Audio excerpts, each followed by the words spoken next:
Hola, profe. Buenas tardes. Hola, Giovanna, ¿cómo te va? ¿Todo bien? Le hago una pregunta. ¿Le puedo hacer algunas consultas mientras esperamos que ingresen? Dale, a ver. ¿Puede Mi- ser? Sí, dale, a ver. En un momento, cuando estamos hablando del ensayo de tracción y de los resultados experimentales y todo ese tema, no me queda claro cuál es el alargamiento de rotura, si A o A sub T. A ver, de vuelta. Que te escucho muy bajito, un poquito más fuerte, háblame. ¿Ahí se escucha mejor? Ahí sí, a ver. Bien, que cuando estamos viendo el diagrama del ensayo de tracción, no me Sí. termina de quedar claro cuál es el alargamiento de rotura, si A sub T o A, o sea, el que sería sin descargar o una vez descargado. No, una vez roto, cuando vos los aproximás las dos partes, una parte se recuperó elásticamente. Es decir, que en el gráfico, si uno hiciera el gráfico completo hasta la punta, tendrías que bajar con la pendiente del periodo elástico y lo que te queda, eso es el alargamiento de rotura. Lo que pasa es que esa cantidad es tan pequeña frente a la totalidad de la deformación, que cuando lo ponemos, en realidad se ha recuperado parte de esa deformación total. ¿Me entendiste o no me entendiste? Sí, perfecto, profe. O sea, vos tenés que, para sacar lo que es la deformación de rotura, no debieras bajar del último punto verticalmente, porque ahí estás tomando la elástica y la plástica.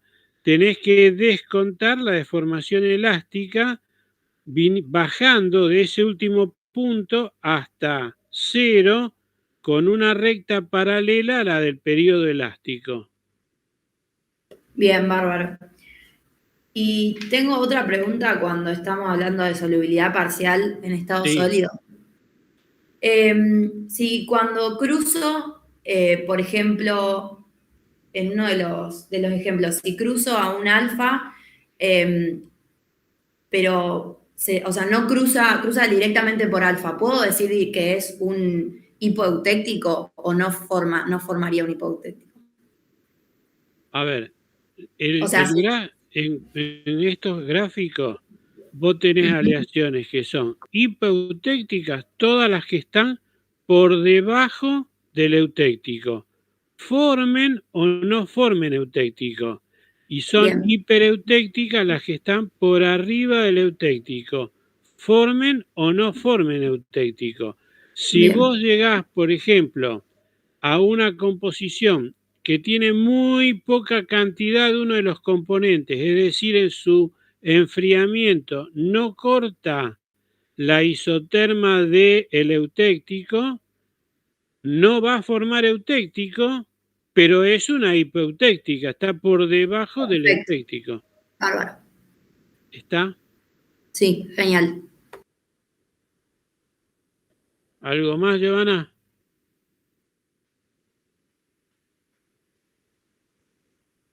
Sí, una más, pero la estoy buscando. Y no jodemos más, una más.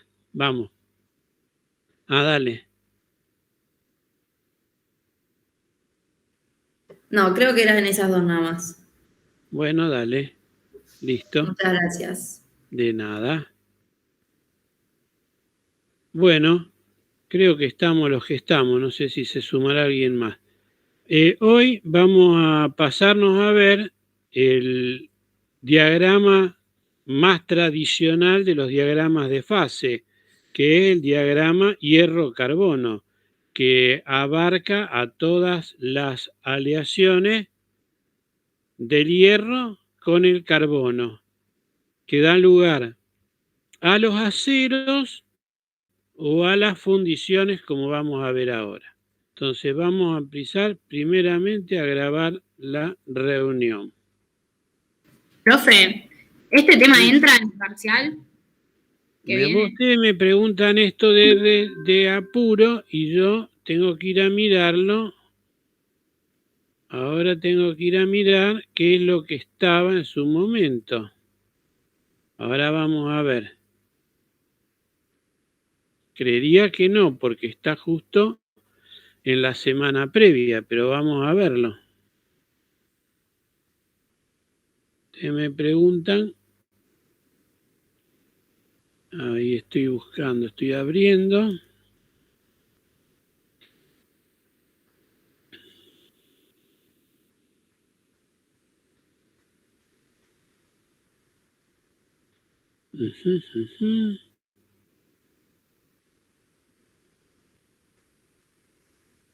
Los temas que en principio entran en la evaluación 2 sí serían los de hoy. Aleaciones ferrosas, diagrama hierro-carbono y producción de acero. O sea que lo de hoy también entra, que vamos a ver aleaciones ferrosas y producción de acero. Así que sí, porque estamos más de una semana. Este viernes no, el otro viernes. Así que ahí estamos bien. ¿Está, Giovanna? Vale, perfecto. Gracias. Sí, bueno. Era Camila, pero sí. Gracias. Ah, Camila, perdón. Disculpa. Te bauticé.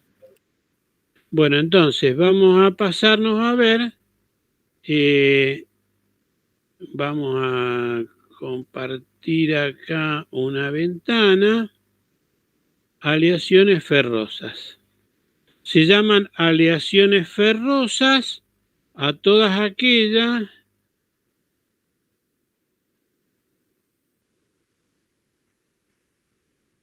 ¿Están viendo ustedes la presentación? Sí, profe. ¿Se ve? Sí. Bueno, entonces se llaman aleaciones ferrosas aquellas en donde el hierro es el principal componente y que da lugar a lo que son los aceros y las fundiciones, como vamos a ver a continuación. Respecto al hierro puro, nosotros ya vimos esto, lo habíamos mencionado.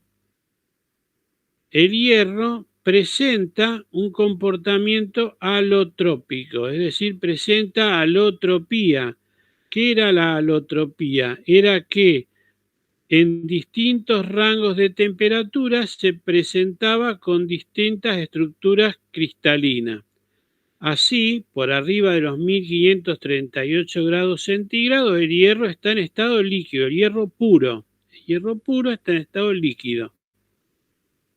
Entre 1538 y 1393 cristaliza según, ya en estado sólido, cristaliza en una estructura cúbica centrada en el cuerpo. Entre 1393 y 910 cristaliza en estado sólido, es decir, los átomos cambian de posición para ordenarse según la estructura cúbica centrada en las caras. Entre 910 y 723 vuelve a tener estructura cúbica centrada en el cuerpo y por debajo de los 723 mantiene esta estructura, pero cambian sus propiedades dado que empieza a ser atraído por un imán, tiene propiedades magnéticas. Esto es siempre hierro, pero como se presenta con distintos sistemas cristalinos y además, consecuentemente, con distintas propiedades, hay que ponerle un apellido al hierro. Entonces se acostumbra a ponerle un apellido que es una letra griega, delta, gamma o alfa, como vamos a ver a continuación, como ocurría cuando analizábamos el caso de las soluciones sólidas. Le teníamos que poner un nombre porque habíamos tenido una sustancia con propiedades diferentes. Pero este es el caso del hierro puro.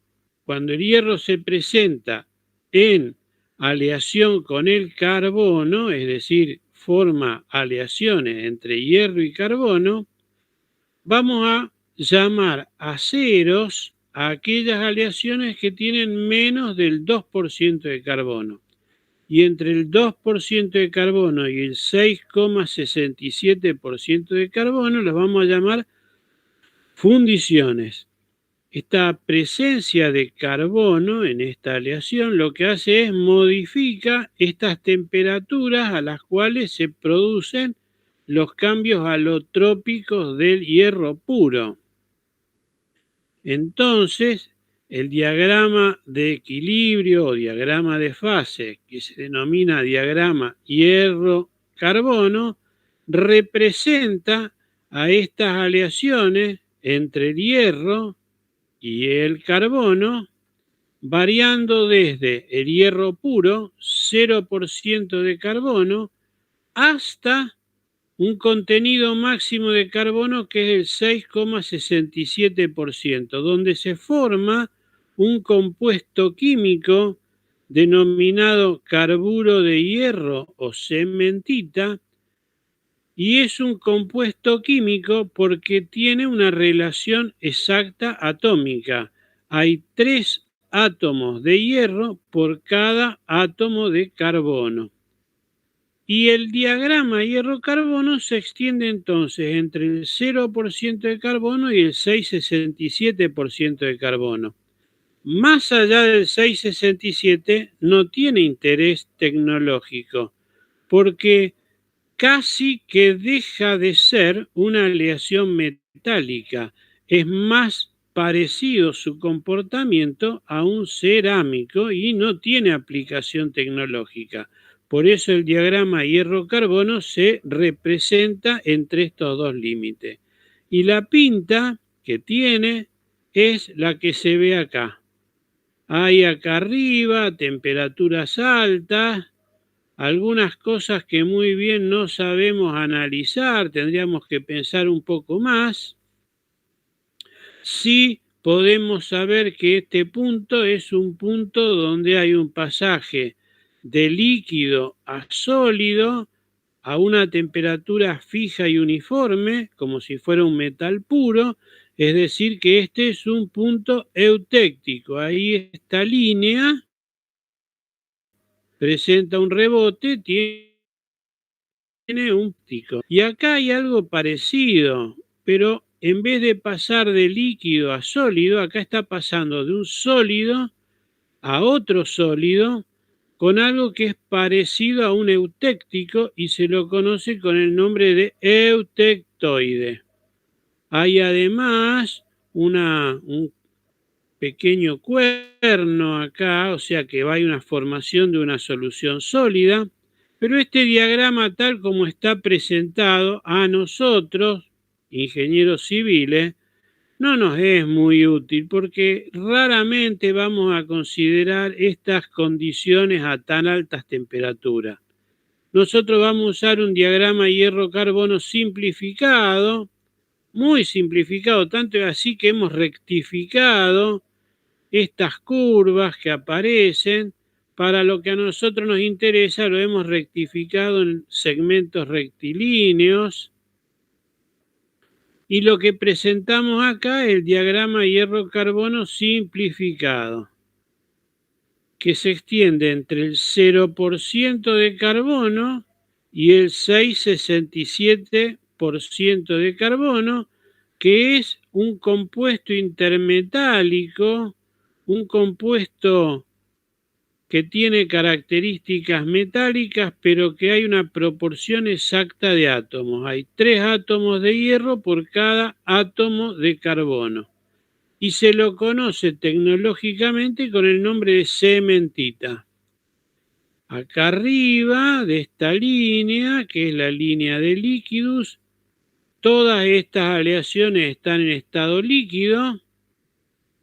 En estas áreas conviven sólido y líquido, sólido formado por esta solución sólida. Sabemos que es una solución sólida porque está por debajo de esta especie de cuerno que se le llama austenita, y se la simboliza con la letra griega gamma.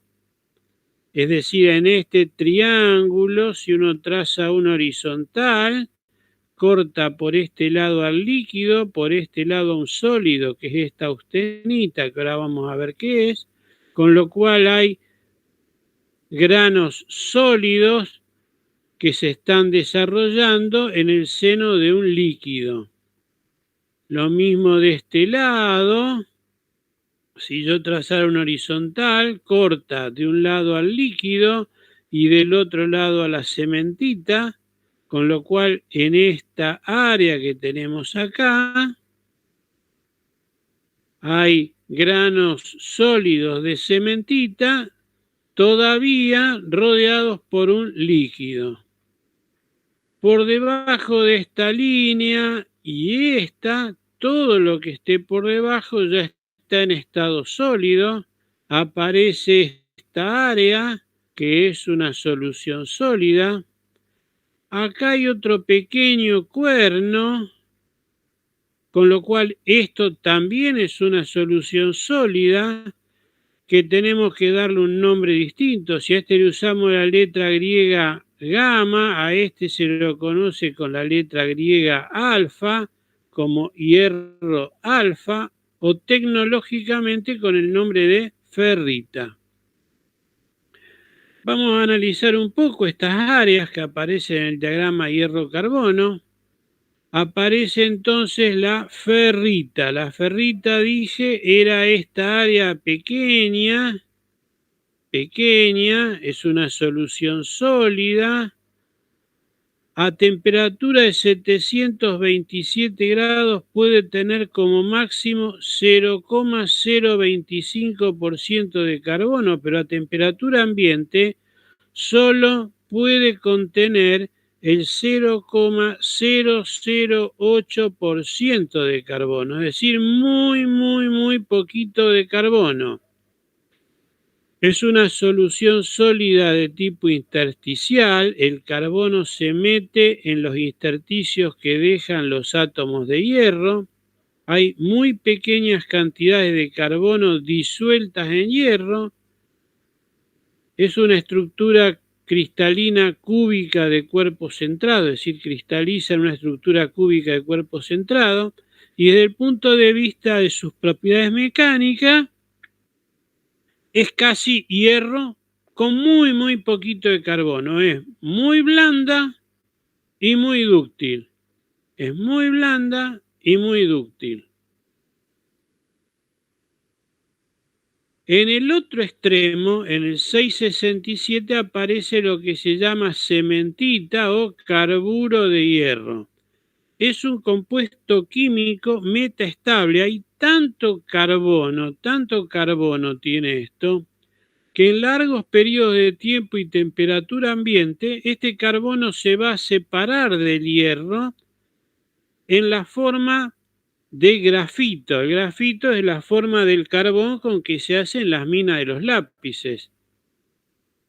Esta cementita tiene un contenido de carbono exacto de 6,67%, cristaliza según la estructura ortorrómbica. La ortorrómbica es como un paralelepípedo. Hay exactamente 12 átomos de hierro y 4 átomos de carbono por cada celda, porque es una proporción exacta a nivel atómico. Es un compuesto muy duro y muy frágil. Prácticamente no tiene deformación de rotura y por lo tanto es inutilizable. No se le puede dar utilidad desde el punto de vista ingenieril. Tiene baja resistencia a la tracción y alta resistencia a la compresión, como si fuera un cerámico. En realidad está dejando ya de tener propiedades típicas de los metales para pasar a tener características propias de los materiales cerámicos. Es el límite derecho del diagrama hierro-carbono. Y aparecía esa austenita. La austenita también es una solución sólida intersticial, pero a diferencia de la ferrita, esta es con una estructura cúbica de cara centrada. Es dúctil, pero más dura y resistente que la ferrita. Pero tiene un inconveniente. Volvemos para atrás. Solamente es posible tener austenita si estamos a temperaturas que estén por arriba de los 727 grados. Por debajo de los 727 grados no podemos encontrar austenita. Esa austenita tiene otra microestructura, por lo cual la austenita solamente es estable a temperaturas por arriba de los 727 grados. Además de estas áreas que hemos denominado, aparecen otros dos microconstituyentes bifásicos de dos fases, que corresponden a la transformación eutéctica y la transformación eutectoide. A ver, estas son áreas, todas estas son áreas.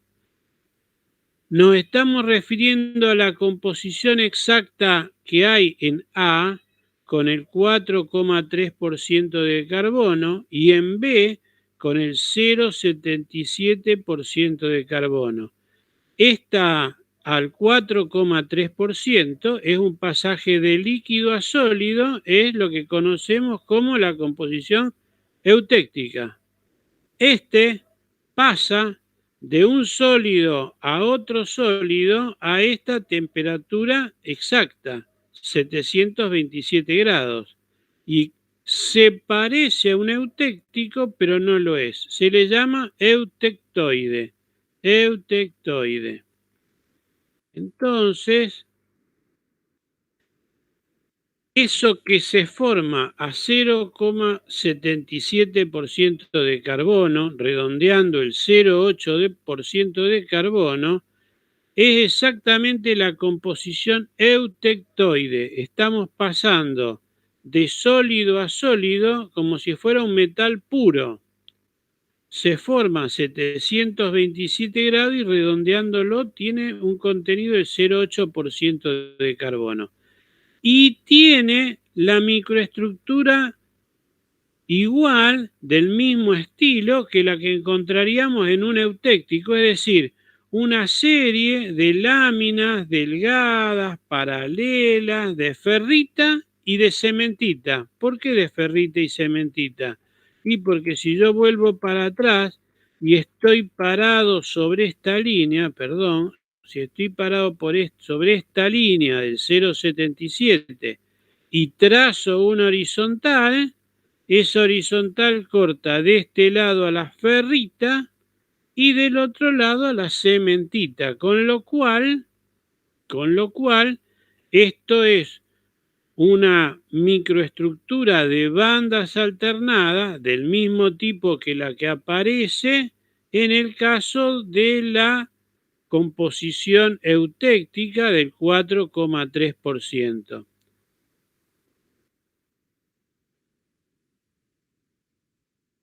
Tenemos en ese punto, en el 4,3% de carbono, la mezcla eutéctica. Pasa de líquido a sólido, a una temperatura fija y uniforme, que es de 1148 grados centígrados. Tiene tanto carbono que no es estable a temperatura ambiente. A temperatura ambiente ese carbono va a intentar separarse del hierro. Hay mucho y no lo puede retener. Y si queremos saber qué microestructura tendría, es justamente una estructura típica del eutéctico. Bandas alternadas, delgadas, muy ordenadas. ¿Pero de quién? Y si trazo una horizontal, estará formado por austenita de este lado y cementita de este otro. Vale decir que esta composición eutéctica de bandas alternadas, esas bandas estarán formadas por austenita y por cementita. Les recuerdo a ustedes, que lo dijimos al principio, 2% de carbono para abajo es el campo de los aceros. Los aceros se extienden entre el 0% de carbono al 2% de carbono. En tanto que del 2% de carbono al 6,67 da lugar a lo que se llaman fundiciones.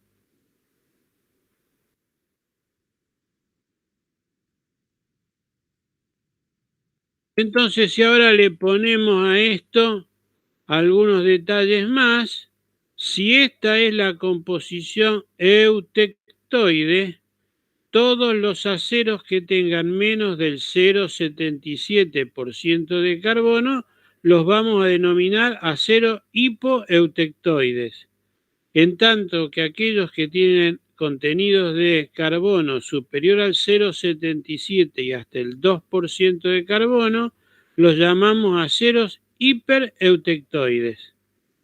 Aquellas fundiciones que tienen menos del 4,3% de carbono las llamamos hipoeutécticas, en tanto que más del 4,3% de carbono son fundiciones hipereutécticas.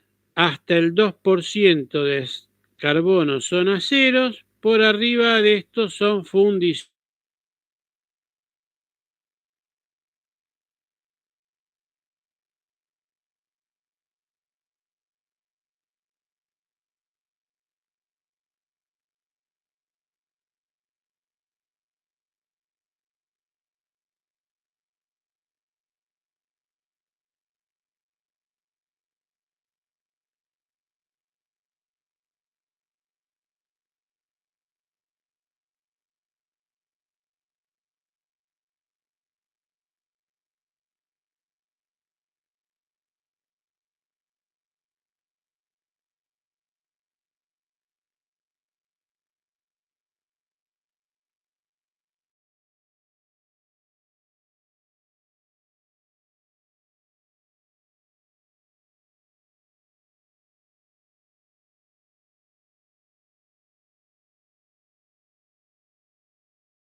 llamábamos perlita.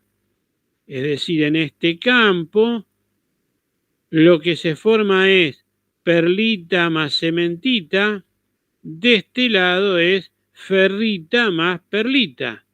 Pero como la cementita es dura y frágil, y acá predomina la cementita, dado que está tanto en la parte del eutectoide como lo precipitado en borde de grano, estos aceros hipereutectoides van a ser más duros, pero más frágiles que los que tenemos, por ejemplo, en el acero eutectoide. Estos aceros son aceros especiales, en general son utilizados con estos contenidos más altos de carbono con fines especiales, por ejemplo, los llamados aceros quirúrgicos, los aceros de herramientas, los aceros con que se fabrican tijeras, elementos que necesitan mantener filo. La pregunta que uno se hace y es los aceros, los ADN, el ADN nuestro 420 que vimos hacer el ensayo de tracción y del que tanto hemos hablado, ¿serán hiper o hipoeutectoides? Bueno, desde el punto de vista de su especificación, lo que se limita desde el punto de vista químico es solamente el contenido máximo de azufre y de fósforo, porque son los dos elementos químicos que le otorgan fragilidad. Acuérdense de la anécdota que yo conté del Titanic, de los aceros del Titanic, que por la forma en que se los fabricaba en aquella época tenían contenido de azufre y fósforo más elevados que los que se conocen hoy día. Es decir, que desde el punto de vista de especificación no habla nada de los carbonos. En general, los diámetros más chicos de las barras de construcción se parecen a lo que se conoce como un acero SAE 1045, es decir, contenidos de carbono que van entre 0,43 y 0,50. Si 0,77 era el eutectoide, son aceros francamente hipoeutectoides y tienen pequeñas cantidades de manganeso. En tanto que los diámetros mayores, el contenido de carbono es todavía más bajo, entre 0,36 y 0,44. Son también francamente hipoeutectoides, es decir, los aceros de construcción que nosotros conocemos son notablemente hipoeutectoides. En las medidas más grandes de 25 y 32 milímetros, para facilitar el proceso de fabricación, se les agrega, como yo les conté también, una pequeña cantidad de algunos otros elementos químicos, como pueden ser el niobio o el vanadio, fundamentalmente para regular el tamaño del grano durante la solidificación.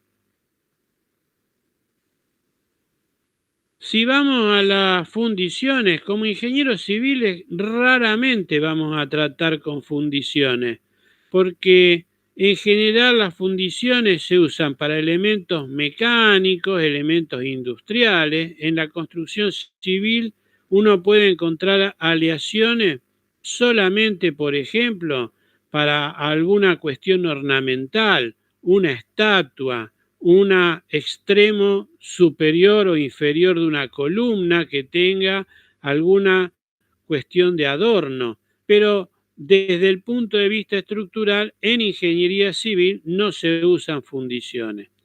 En el caso de las fundiciones importa cómo se enfrían, cómo pasan del estado líquido al estado sólido, inclusive en el estado sólido, cómo van disminuyendo su temperatura.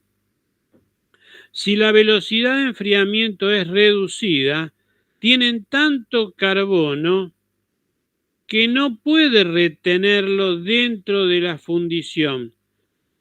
El carbono no queda combinado en la cementita, ya dije que era la cementita en largos periodos de tiempo, tiene tanto carbono que no lo puede retener, es como que en la leche chocolatada, después de mucho tiempo, la leche se separa del Nesquik porque hay mucho Nesquik. Acá sería algo parecido, hay tanto carbono que no lo puede retener el hierro, se separa, ese carbono está en forma de grafito, un tipo de carbón, y presenta un aspecto grisáceo, de ahí que a esa fundición se la conoce como fundición gris. Como el enfriamiento fue lento, la velocidad de enfriamiento fue reducida, le damos tiempo al grafito de escaparse del hierro y esto le da a la fundición una tonalidad gris.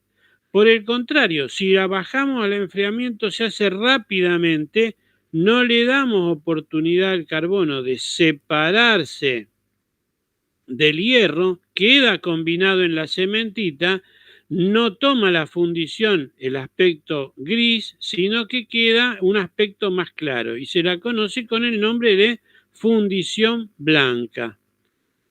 Estas dos tipos de fundiciones no tienen igualdad de propiedades. La fundición gris proviene de que si yo fracturo, rompo un elemento de fundición gris, tiene una tonalidad grisácea, debido a que el grafito, como digo, está separado, ya aislado.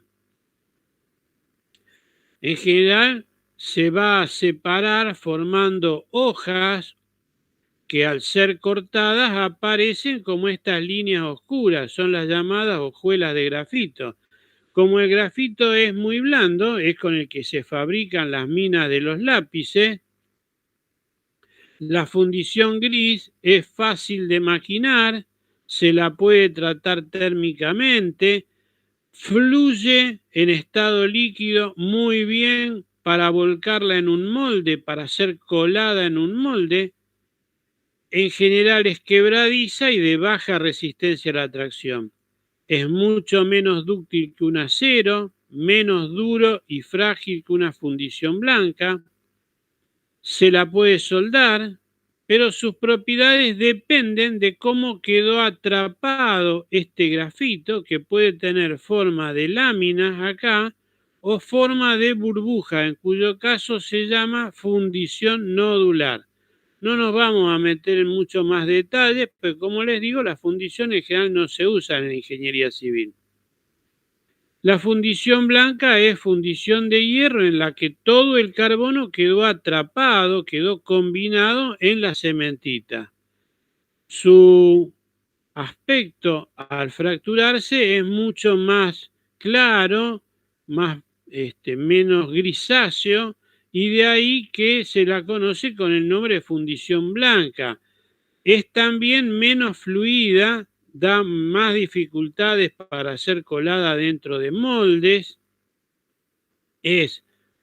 Como tiene mucha cementita con el grafito retenido, es muy dura, pero muy frágil. Es casi en su aspecto, si bien conserva características metálicas, empieza a estar en el límite de un material cerámico. Tiene una gran resistencia al desgaste y a la abrasión. No, por ser tan duros, no se les puede hacer procesos de maquinado, no se lo puede agujerear con una mecha, un taladro, no se lo puede limar, no se lo puede tornear. Se utilizan este tipo de fundiciones cuando hay que tener superficies resistentes al desgaste, por ejemplo, recubrir el interior de hormigoneras grandes, molinos para triturar roca, rodillos, etc.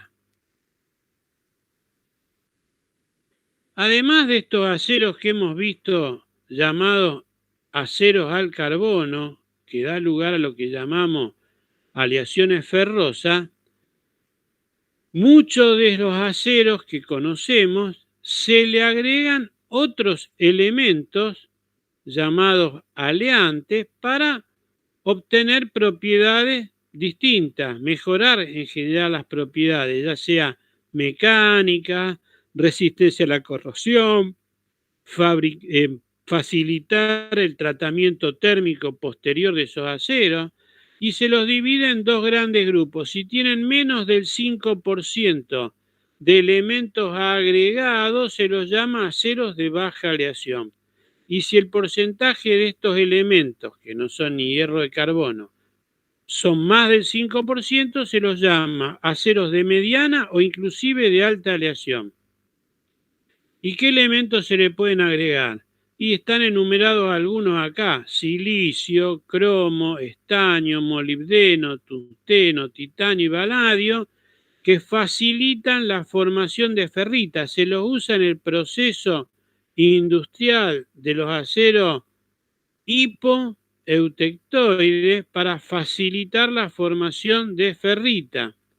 El cromo y el cobre, que aumentan la resistencia a la corrosión, el vanadio y el niobio, que se usan para reducir el tamaño de grano y consecuentemente aumentar en algo la resistencia sin malograr demasiado la ductilidad. Y después hay otros aceros que tienen contenidos más altos de carbono, el 1,1% de carbono, con lo cual son aceros mucho más duros, que se usan, por ejemplo, en lugares donde hay que tener bastante resistencia fundamentalmente al desgaste, a la abrasión, como son vías de ferrocarril o las bolas con las que se trituran las rocas en los molinos de bola, como por ejemplo los que se usan para fabricar parte de la materia prima, las rocas calcáreas, que van a participar en la formación del cemento, o inclusive en el interior del horno donde se fabrica el clinker. Dentro de los aceros especiales están también los aceros inoxidables, con los cuales ustedes están familiarizados porque son utilizados en un montón de lugares donde se pretende tener una muy buena resistencia a la intemperie, a la corrosión. Por ejemplo, en cubiertos de cocina, y utensilios de cocina, en tuberías, en recipientes que contienen líquidos agresivos, etc. Son aceros que contienen, por ejemplo, cromo o otros elementos como pueden ser molibdeno, níquel y wolframio. Esto les da una alta resistencia a la corrosión porque forman un óxido duro. Esta capa dura y resistente hace como una película protectora que impide la formación de hierro. Si yo rayo y retiro esta capa de óxido de cromo, el cromo es ávido enseguida, tiene una gran afinidad por el oxígeno y reacciona oxidándose rápidamente. Y esta capa de óxido de cromo es muy dura y actúa como un aislante del oxígeno del ambiente con el acero que está por debajo, es decir, hace como una aislación, evitando así la corrosión del hierro, que el hierro se combine con el oxígeno. De acuerdo al contenido de cromo y otros aleantes, se los clasifica en distintos tipos, como aceros inoxidables martensíticos, ferríticos, austeníticos.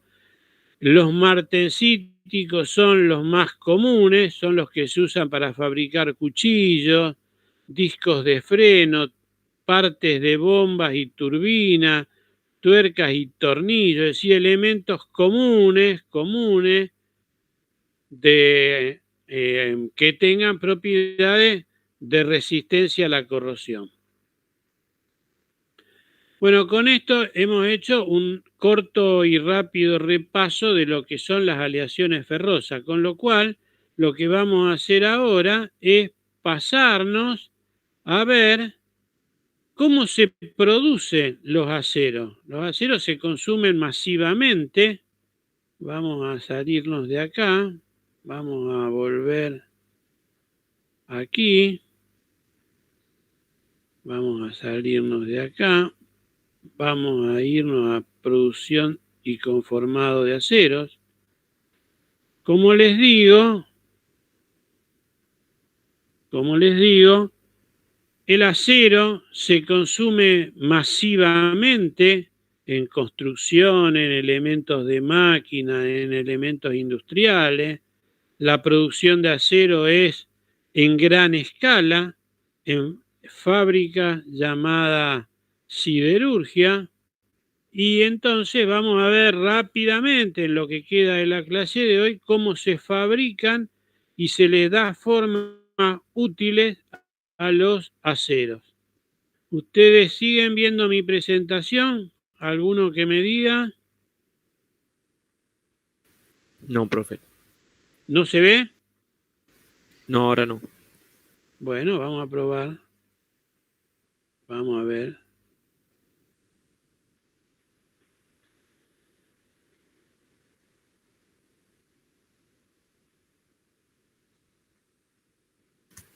Ahí está. ¿Ahora sí? Bueno, entonces vamos a ver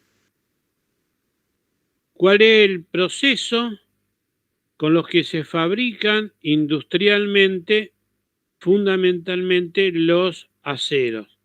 Vamos a hablar de hornos, de laminado, etcétera. Vamos a recorrer rápidamente la fabricación de los aceros. La fabricación de los aceros, como les digo, es parte de lo que se conoce con el nombre de proceso siderúrgico, que transforma lo que está en la naturaleza, en la superficie de la Tierra, que es mineral de hierro, en una primera etapa en lo que se llama un hierro base, un hierro de muy mala calidad, y posteriormente a ese hierro de mala calidad en acero. Hay un primer proceso de reducción de ese mineral de hierro, que es fundamentalmente en la forma de óxidos.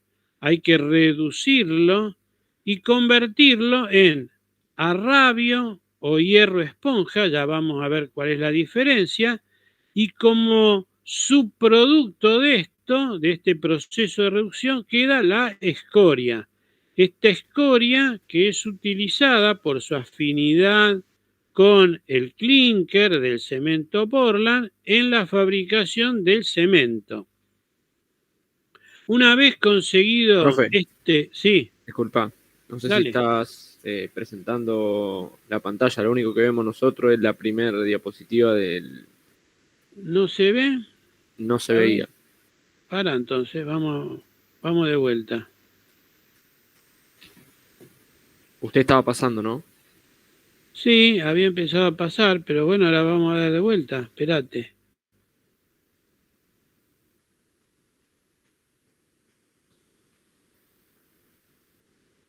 Ahí ven la primera.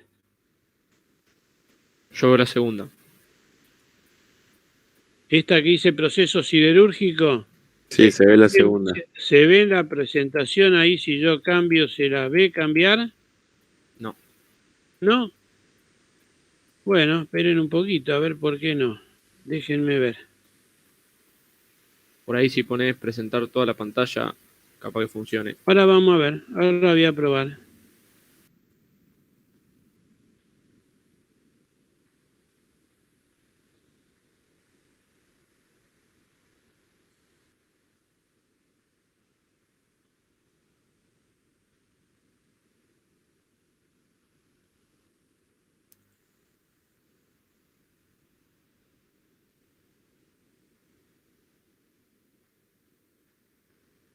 ¿Ahí se ve? Ahora sí, profe. Ahora sí. Bueno, entonces lo que vamos a ver es la forma en que se procesa industrialmente y se fabrican los aceros y cómo se les da formas útiles, porque cómo se fabrican planchas, barras, alambres, etc. Entonces, La fabricación del acero incluye distintas etapas que se conocen como el proceso siderúrgico, que es transformar el mineral de hierro que se encuentra en la superficie de la Tierra en forma natural en un hierro primario de mala calidad, hierro base, que luego es transformado en acero de calidad, en acero con características controladas. Hay una primera etapa en donde el mineral de hierro, que son fundamentalmente óxidos, se lo somete a un proceso de reducción del cual se obtiene, según el proceso, arrabio o hierro esponja, que es un hierro de baja calidad, un producto de calidad no controlada, y escoria. Esa escoria va a parar a las fábricas de cemento por la afinidad que tiene esa escoria con las materias primas con que se fabrica el cemento Portland. A partir de este arrabio o hierro esponja, este hierro, acero, material metálico de baja calidad, se procede a un proceso que se llama de afino, donde se ajusta la composición química y a partir de ahí se obtienen acero de distintas calidades, pero acero en bruto, en forma de lingotes, en forma de chapones de espesor muy grande, etcétera, con lo cual hay un tercer proceso en el cual a eso se le da formas útiles, chapas, barras, perfiles, alambre, etcétera, etcétera, procesos que pueden ser en frío o en caliente. Es decir, a partir del mineral de hierro, ya sea por reducción indirecta en el alto horno, como vamos a ver, o reducción directa en un reactor, se consigue un material que luego, sometido al afino, permite tener acero que va a colarse en forma de lingotes o a través de una colada continua en elementos brutos de gran dimensión, a los cuales luego se les da formas útiles tipo lingotes, chapas, barras, en general los procesos en caliente o en frío. El mineral de hierro es un mineral muy común en la superficie de la Tierra. Hay rocas que contienen importantes cantidades de hierro en forma de óxido.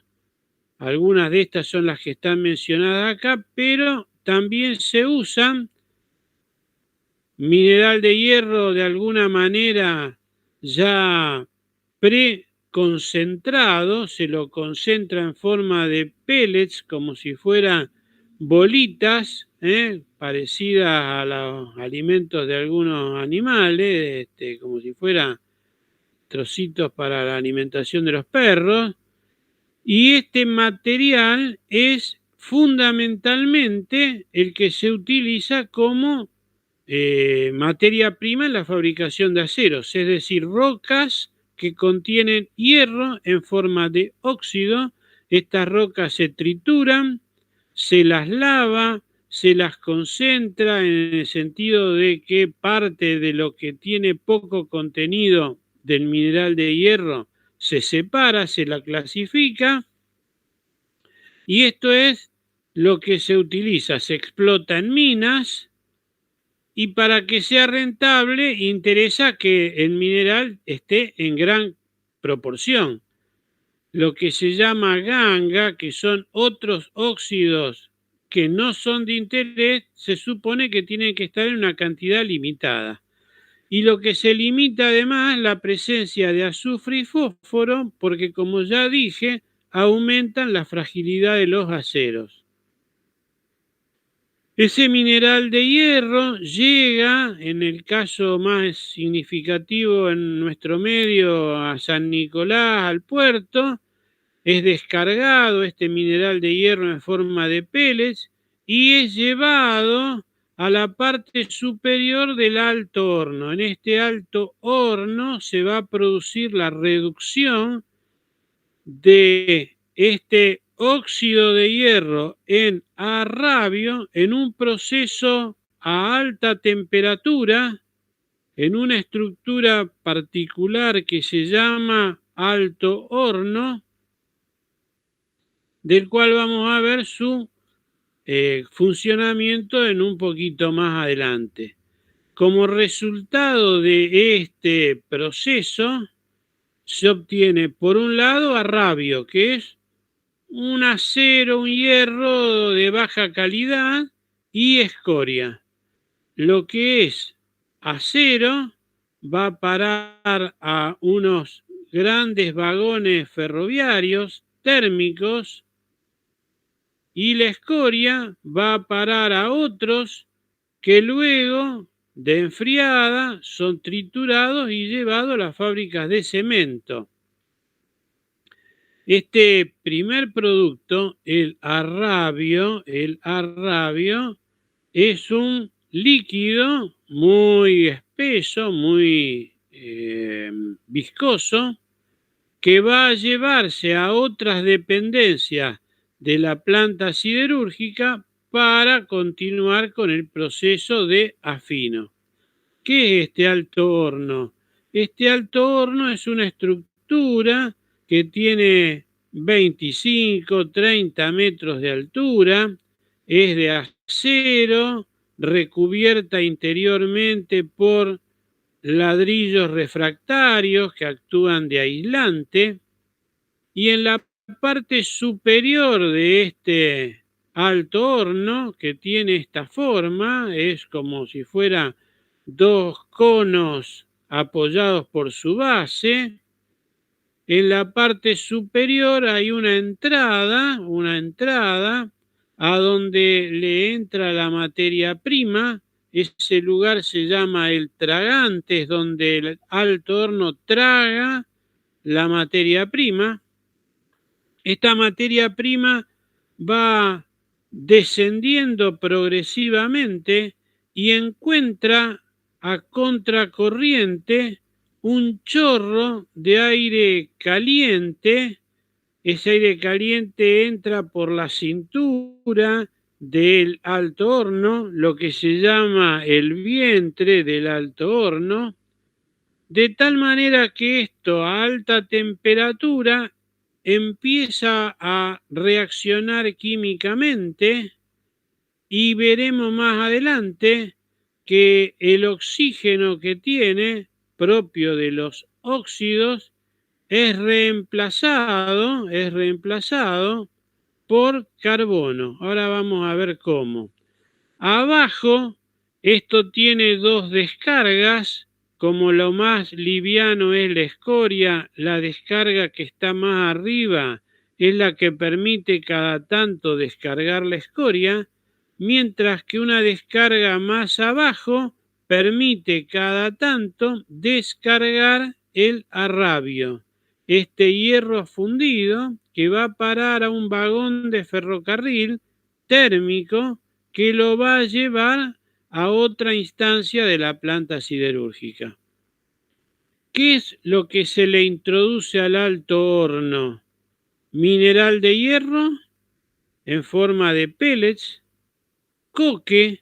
El coque es un carbón que se fabrica especialmente, es un carbón grasoso, un carbón aceitoso que se fabrica especialmente y es el que va a proveer el carbono, más rocas calizas que actúan favoreciendo el proceso de fundición. Actúa como un fundente, facilita la fusión del mineral de hierro y su vinculación con el coque. Como es lógico, estas rocas calizas son las que después van a formar en gran parte la escoria.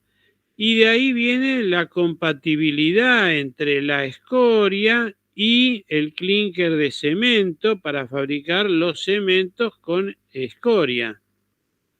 Entonces, por arriba de tragante cada tanto. Ese tragante tiene una doble puerta, se mete mineral de hierro, coque y calizas, y esta cantidad de materia prima empieza a descender porque cada tanto se vacía el fondo del altorno, o sea que va bajando, se encuentra con gases, aire caliente a alta velocidad insuflado.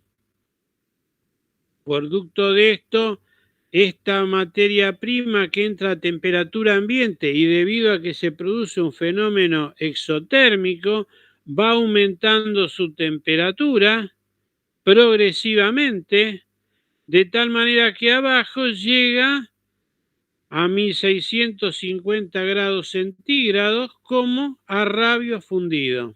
Y esto funciona las 24 horas del día, los 365 días del año. Por arriba le entra materia prima, por abajo sale arrabio fundido y escoria. Y este es el funcionamiento de un alto horno para la reducción indirecta del mineral de hierro. También hay lo que se llama reducción directa en reactores. El reactor es un recipiente como este, en donde se introducen los pellets de mineral de hierro y a la mitad de este recipiente se insufla gas natural, el mismo gas que ustedes reciben en su casa para la cocina, que es transformado químicamente de tal manera que este gas se le cambia su composición química y se insufla. Esto proporciona el carbono necesario para producir la reducción de los óxidos de hierro. A ver, para que nos entendamos.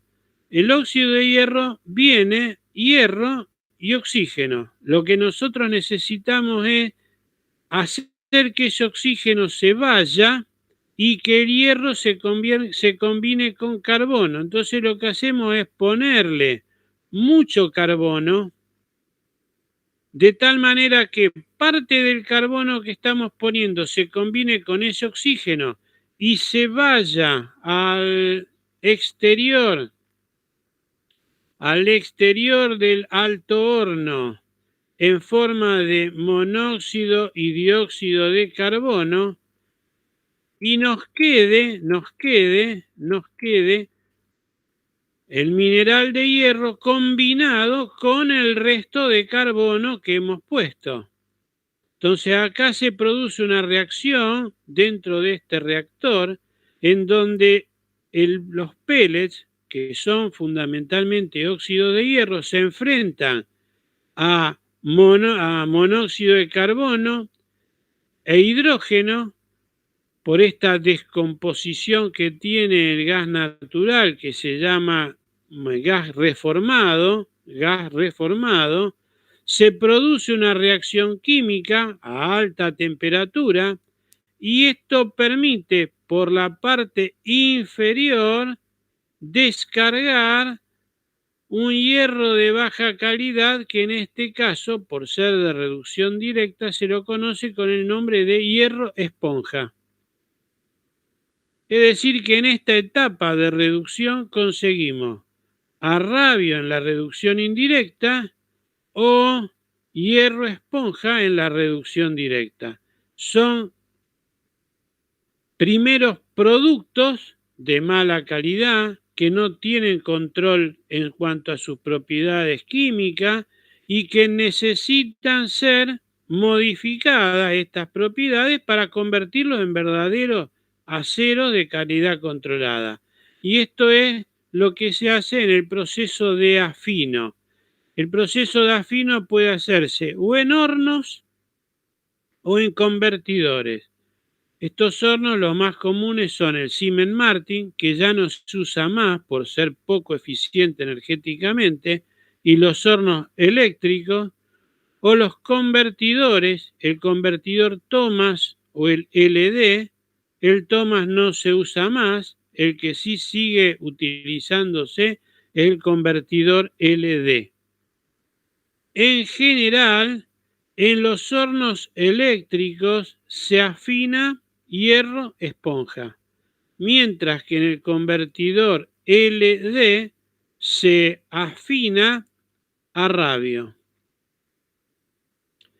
Este es el horno Siemens Martin, como les digo, no se usa más. Esta es una imagen antigua, era una gran habitación donde el arrabio fundido se lo mantenía dentro de esta gran habitación por encima de la cual se soplaba aire caliente. El arrabio fundido se introducía por un canal de carga, mientras se iba agregando adicionalmente chatarra seleccionada, chatarra de acero seleccionada, y este flujo de aire robaba el exceso de carbono que tenía el arrabio y bajaba su contenido a contenidos propios de los aceros, es decir, bastante por debajo del 2%. Y cada tanto, esta habitación, porque era casi el tamaño de una habitación, ahí hay una persona dibujada para que tengan una referencia de tamaño, se descargaba, se le agregaban algunos otros aleantes y esto iba a parar a ser acero fundido. Este acero fundido era tomado por un gran puente grúa y a través de una boquilla de descarga se volcaba en moldes llamados lingoteras para fabricar lingotes de gran tamaño, lingotes de aproximadamente 2 metros de altura, lingotes que tenían una dimensión transversal de unos 80 centímetros por 80 centímetros, que son los que se llaman lingotes. Como digo, esto ya no se usa más. El horno Siemens Martin se desactivó porque era poco eficiente desde el punto de vista energético y hoy lo que se usa son los convertidores LD. Hay 2 convertidores funcionando en la planta de San Nicolás. Estos convertidores tienen la pinta de un mate dentro del cual se vierte el arrabio fundido.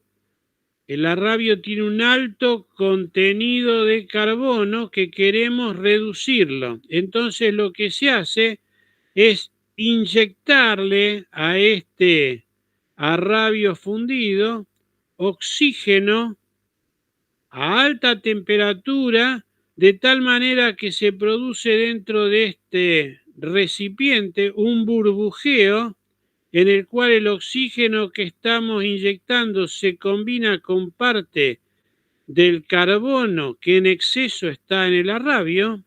Ese carbono en forma de dióxido y monóxido va a parar a través de una chimenea que luego se recupera en parte, porque esto si no en la atmósfera es altamente contaminante. Ese mate, este recipiente, el convertidor LD, tiene un tamaño importante. Acá están dibujadas unas personitas para representar el tamaño de estos convertidores. Este convertidor dejaba ya acero fundido, acero que luego era tomada una muestra para verificar su composición química. ¿Cómo funcionaba este convertidor? Como les digo, tiene la forma de un mate. Entonces se lo volcaba, se lo cargaba con algún material fundente, fundamentalmente chatarra, que ayudaba al proceso, y se volcaba el arrabio fundido. Se lo enderezaba y se inyectaba esta lanza. Esta lanza está refrigerada exteriormente con agua para meterle el oxígeno. Este oxígeno hace burbujear al arrabio fundido. Este arrabio fundido que tiene un alto contenido de carbono se combina parte de este carbono con el oxígeno que estamos metiendo, con lo cual al arrabio se le produce una disminución del carbono y se convierte en acero.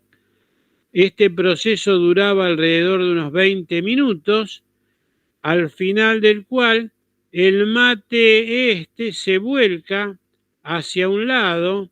Como el arrabio es más pesado, se vuelca en un carrito que luego se lleva para continuar con el proceso siderúrgico, y la escoria que queda sobrenadando se volcaba volcándolo para el otro lado en un carro de escoria distinta a la anterior en cuanto a sus características. Esto se llama escoria LD, porque resulta del convertidor LD, mientras que la otra era escoria de alto horno. Son dos escorias de diferentes características y diferentes propiedades.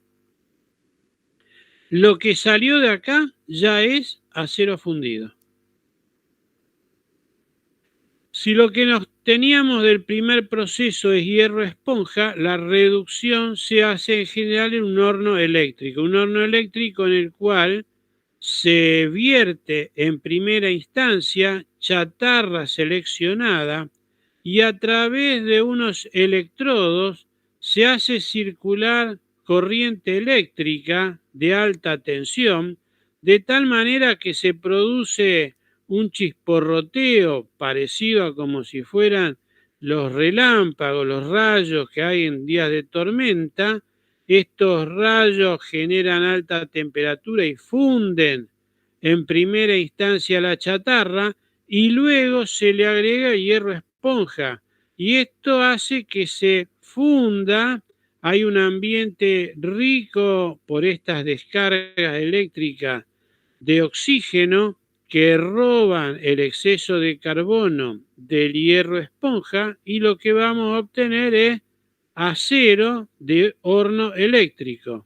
Este horno eléctrico tiene el aspecto de una gran olla a presión, una gran olla, la tapa se abre, estos electrodos generan corrientes de alta tensión y están permanentemente controlados para mantenerse a distancia de la superficie para que por la alta tensión salgan estos chispas, digamos así, estas descargas eléctricas, pero nunca están en contacto directo con el metal fundido.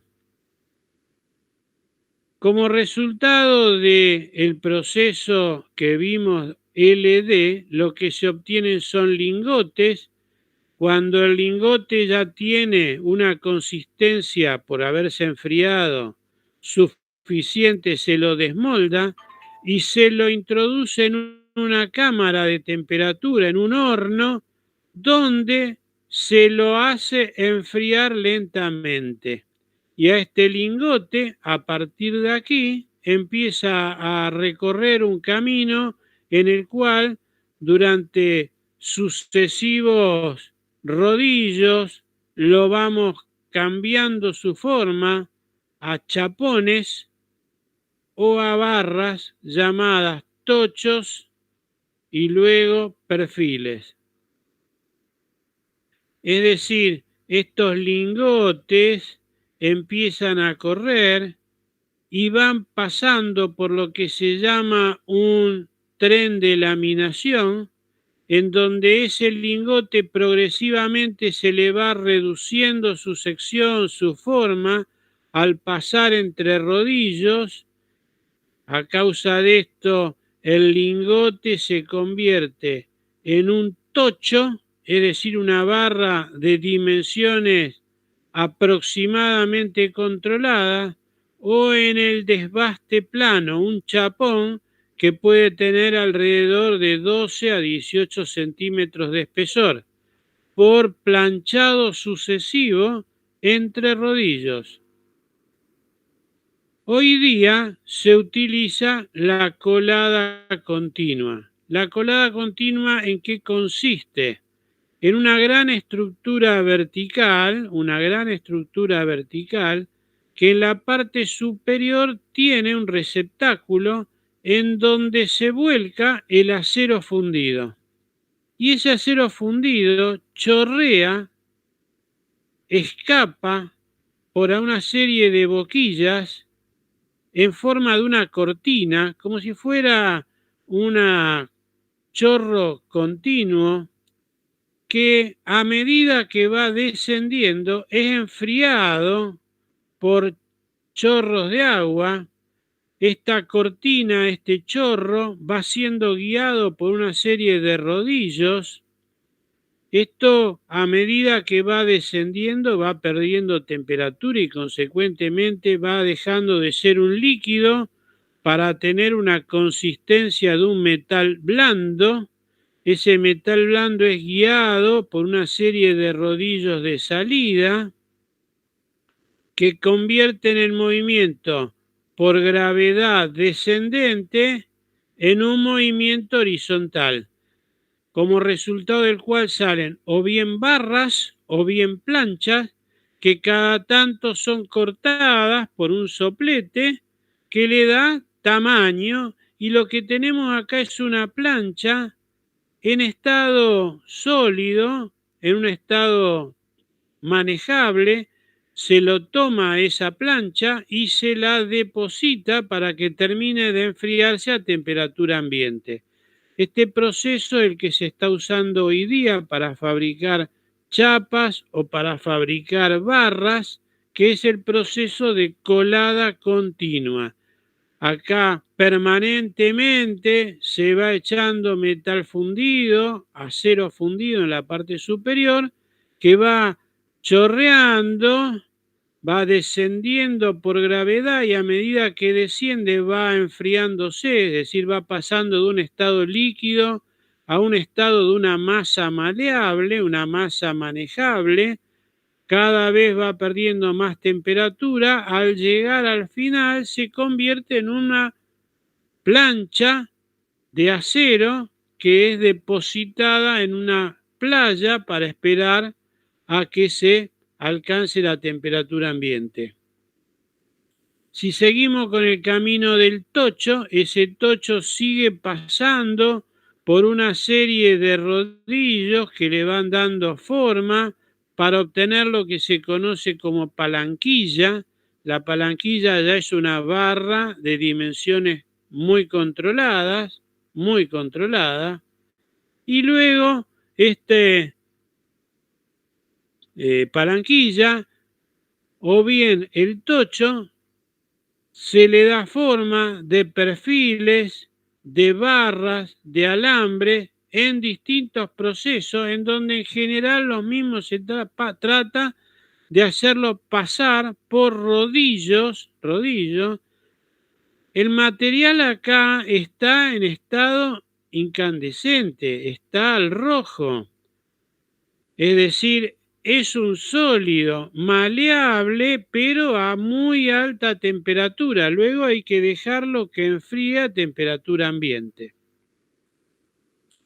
Bueno, así se obtienen chapas, se obtienen perfiles, se obtienen barras, todas en un proceso que se llama de laminación en caliente. En nuestro país hay varios productores de acero. Los más importantes son Ternium Siderar, lo que era antes Somisa en San Nicolás, Asindar en la zona de Villa Constitución y una planta cercana acá en Rosario, Aceros Bragados, Cipar Gerdau, que tiene una planta en Pérez, Acero Zapla en Jujuy, o en Campana Tenaris Dálmine, que es una acería que fabrica, una de las pocas acerías que fabrica en Sudamérica caños sin costura. Hay otras acerías más pequeñas que fabrican coladas de menor producción, aceros especiales. Si ustedes entran en internet van a encontrar mucha información, animación. Por ejemplo, vamos a ver si esto funciona. Acá hay un proceso de fabricación. Vamos a ver si podemos verlo. De la planta de Gerdau. donde se trabaja con chatarra como materia prima. Esta chatarra que se recolecta y se clasifica, se la prepara, se la clasifica y se la introduce en el horno eléctrico. Vamos a ver que se la coloca dentro del horno eléctrico. En este horno eléctrico, a través de energía eléctrica, se produce acero fundido, que es volcado en una balde para continuar el proceso. Se lo afina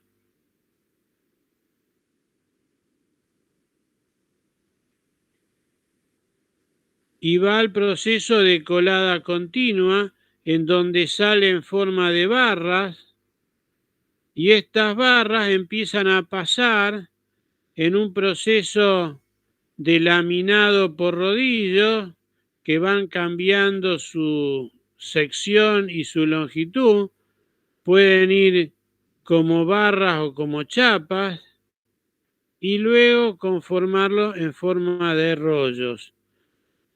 Ustedes tienen, además de en la presentación, uno que está todo descrito con imágenes, con videos, el proceso de fabricación de acero de siderar y cómo se fabrican los tubos sin costura de la empresa Tenaris. Ustedes tienen estos dos procesos, son muy ilustrativos, cómo se fabrica, cómo se produce el laminado. ¿Qué resultados se obtienen en nuestro país como productos de acero? ¿Qué es lo que se obtiene? Bueno, se obtienen perfiles, U, doble T, ángulos, barras redondas, hexagonales, cuadradas, barras tresfiladas. Ahora vamos a ver lo que es una barra tresfilada. Mallas de acero para uso estructural, alambres, alambrones, alambres para atar, alambres y cordones para pretensado, perfiles conformados en frío, es decir, una chapa que en frío se la dobla y se le da forma de C o de U, tubos estructurales, chapas laminadas en frío, chapas laminadas en caliente, tablestacas, etc. Un montón de productos en los cuales se les ha ido cambiando la forma para darle utilización en ingeniería, en procesos industriales, etc. Estos productos de acero, ya sean chapas, ya sean barras, en general no se los usa tal como está. Hay que darle formas precisas para poder utilizarlo, por ejemplo, para construir una estructura metálica o lo que fuera. Entonces, los procesos para conformar el acero principalmente son los que están mencionados acá, en donde en general se produce el cambio de forma por deformación plástica. Y esta deformación plástica puede ser con el material a temperaturas altas, en estado maleable o en frío. Estos procesos pueden ser, por ejemplo, el forjado, la laminación, la extrusión, el trefilado, el embutido, rolado, el doblado, pero en todos los casos se trata de producir a través de tensiones exteriores, presiones, golpes, tensiones, un cambio en la forma que uno obtiene en forma bruta, el material, y llevarlo a una forma precisa, controlada dimensionalmente. Esto puede conseguirse a temperatura ambiente, lo que se llama trabajo en frío, que como ya dijimos en algún momento, se reduce la ductilidad por el fenómeno de acritud, Sin embargo, se consigue una mejor terminación superficial y un mejor control de las dimensiones del producto terminado, o el trabajo en caliente, que permite mayores deformaciones, permite modificar más la forma bruta en que se consigue el material a una forma útil de dimensiones controladas. En este caso se hace a una temperatura alta en donde el material no está en un estado plástico, deformable, es una masa amasable, deformable. Tiene el inconveniente de que la superficie de estas piezas, de estos elementos formados por trabajo en caliente, sufren un proceso de oxidaciones. Después hay que limpiar su superficie o retirar la parte superficial, y en general la terminación superficial que resulta es peor, de menor calidad que la que se obtiene por trabajo en frío. Alguno de estos trabajos es el forjado, en donde se consigue modificar la forma por golpes sucesivos o por presiones aplicadas. Se usan lo que llaman martinetes o presas hidráulicas. En pequeña escala, el herrero pone a temperatura alta el material y lo golpea, por ejemplo, en este caso con una masa, con un martillo, pero a gran escala se utilizan presas hidráulicas. Este proceso de forjado puede ser abierto, donde la barra por sucesivos golpes va adoptando distintas formas, o cerrado, donde es obligado por presión a llenar un ambiente a presión, por ejemplo, pasar de esta forma redonda a esta forma más cuadrada, qué sé yo, no sé cómo definirla. De esta manera se fabrican llaves mecánicas, las llaves para ajustar tuerca, ganchos de grúa. El gancho del puente grúa del Limae, por ejemplo, está formado por un proceso de forjado. Ejes de camiones, ejes de ferrocarril, se consiguen por forjado, a través de golpear una pieza y darle forma en estado maleable. Ya hablamos del laminado, puede ser en frío o en caliente. Hay que pasarlo entre rodillos. Estos rodillos giran de tal manera de que con una presión obligan al material a reducir su sección, en este caso a reducir el espesor. Como esta reducción no puede ser demasiado drástica, en general hay todo un tren de laminación en donde se va produciendo una reducción progresiva del espesor, y de esta forma se fabrican chapas, láminas, perfiles, rieles, mediante el proceso de laminado.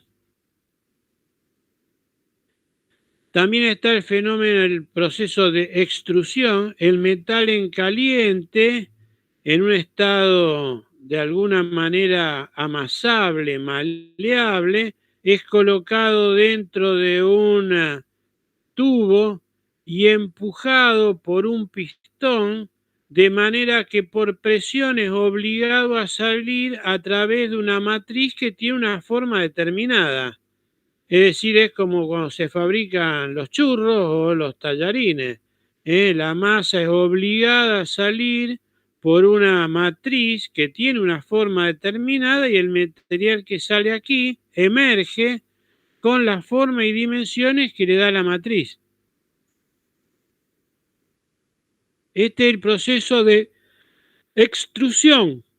El material es empujado y obligado a salir por la matriz, es decir, el material en este caso está en estado blando, está maleable, está amasable.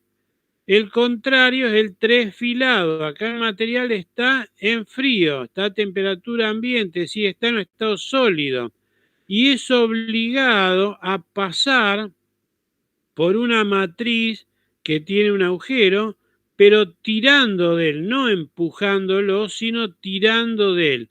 Esto obliga a que este material tenga que encauzarse en la matriz y de esta manera se reduce su dimensión transversal incrementando su longitud. No se puede producir una reducción drástica, esta reducción de diámetro en este caso tiene que hacerse en forma progresiva, con lo cual este tresfilado ocurre en un tren. Hay varios tresfiladores donde los diámetros se van reduciendo. Las llamadas barras tresfiladas y los alambres se fabrican de esta manera. El alambre de los alambrados de los campos se fabrica de esta manera, tresfilando un alambre de mayor sección, en frío a temperatura ambiente.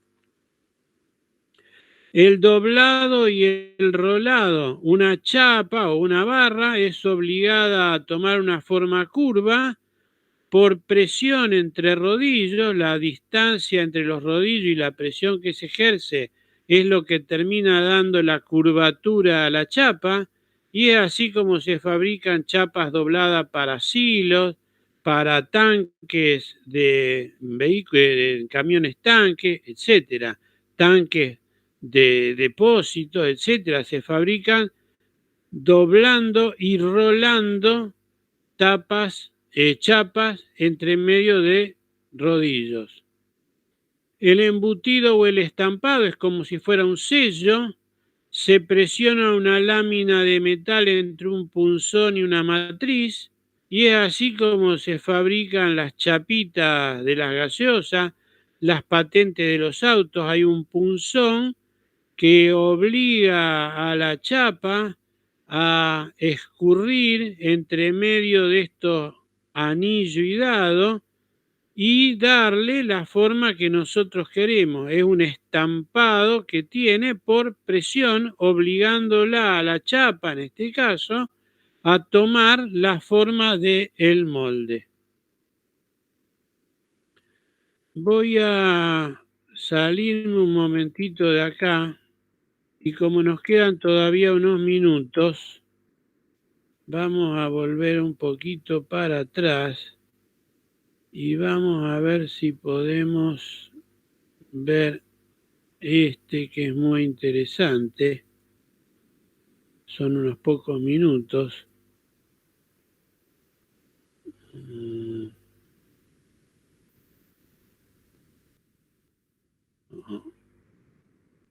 No. Copiamos esto.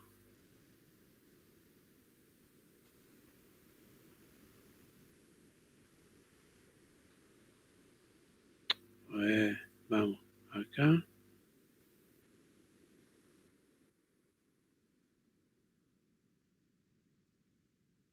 A ver si podemos verla. ¿Ustedes pueden ver la pantalla mía, la presenta el video este de Tenaris? Sí, profe. Bueno, vamos a ver cómo se fabrica. Tubos de acero sin costura. Son tubos de acero sin costura.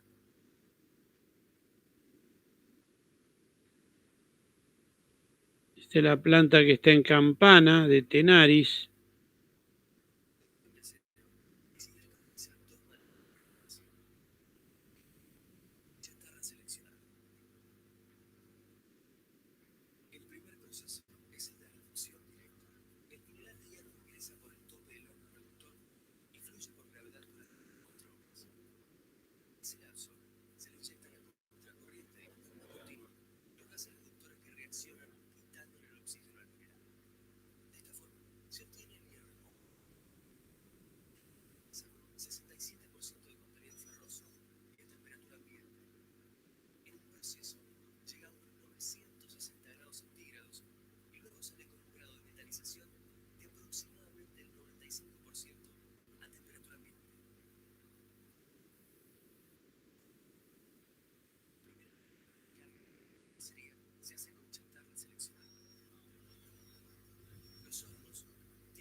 Bueno. Bueno, acá estamos de vuelta. Creo que es bastante ilustrativo el video. Hasta acá llegamos en el día de hoy. Bueno, profe. ¿Alguna pregunta, algún comentario, algo que quieran decir? Poquitos quedan en la teoría de esto, ¿eh? Bueno, espero que les haya resultado a ustedes que se quedaron por lo menos un poco interesante. En principio nada más, nos veríamos el viernes en clase, Sol, Juan Pablo, y ya la semana que viene vamos a poner un horario de consulta para el parcial que tenemos el día 22, igual que como hicimos el primero. Estamos corrigiendo todavía el primero, así que en una de esas ya para el viernes tenemos algo resuelto. Nada más, nos vemos. ¿Alguna pregunta, algún comentario? Si no, hasta acá llegamos. O sea que el miércoles no hay clase, profe. Sí. Ah. La semana que viene, el miércoles, hacemos clase, pero antes, probablemente el martes por la tarde, hagamos una consulta. El viernes tienen clase, hagamos la semana que viene una consulta, el miércoles la semana que viene tienen clase y el viernes hacemos el parcial. ¿Ok, Guido? Listo, profe. Listo. Nos vemos entonces. Chau, chau. Chao, profe, gracias. Chau.